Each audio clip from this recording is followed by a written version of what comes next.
Компания Volkswagen представила Passat 9-го поколения с кодовым обозначением B9. Разработку новинки поручили компании Skoda, а производство Passat наладит в Словакии. Еще официально отправлен в отставку седан. Европейский Passat будет выпускаться только в кузове универсал. С переходом в 9-е поколение Volkswagen Passat перебрался на модульную платформу MQB Evo, за счет чего он стал крупнее и просторнее. Колесная база выросла на 50 мм. Эта же прибавка досталась пассажирам заднего ряда. Длина нового Passat составляет 4917 мм. Это на 144 мм больше, чем у прежней модели B8. Ширина выросла на 20 мм, а высота на символический 1 мм. Passat B9 стал ближайшим родственником Skoda Superb нового поколения, который представят в ноябре. Теперь их объединяет не только платформа и набор агрегатов, но и унифицированный кузов, отличающийся передней и задней частью. Интересно, что первый Passat являлся упрощенной версией Audi 80, а новая модель уже стала разновидностью Skoda. Внешность оформили в стиле электрического семейства ID. Резких линий и граней почти нет. Новый Passat стал самым обтекаемым универсалом марки. Коэффициент аэродинамического сопротивления составляет 0,25, когда коэффициент прежней модели составлял 0,31. Для Passat предложен спортивный обвес Airline с более агрессивными бамперами. Предусмотрены колеса диаметром от 17 до 19 дюймов.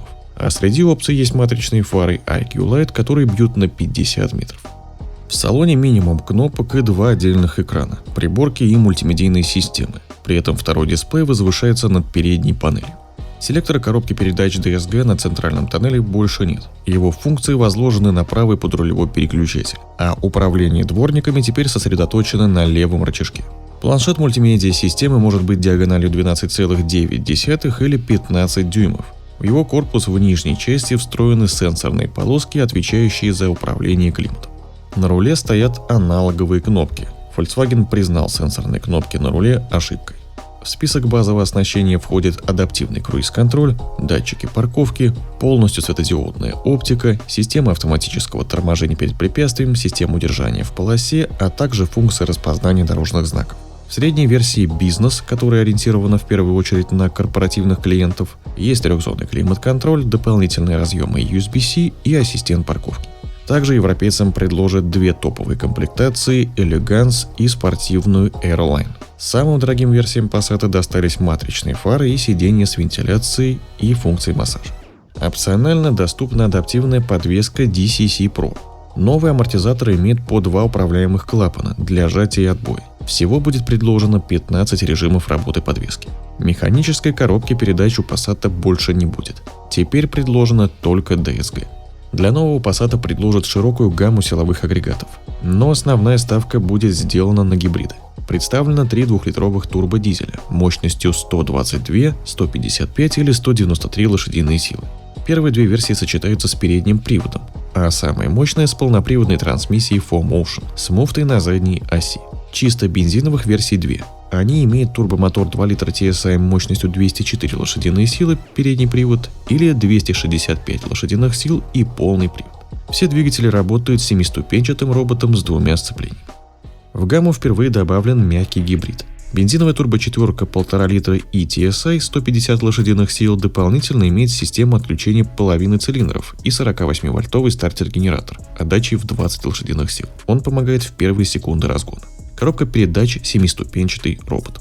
Подзаряжаемых гибрида теперь будет 2. На смену турбомотору 1,4 литра TSI пришел 1,5-литровый двигатель, который работает по циклу Миллера.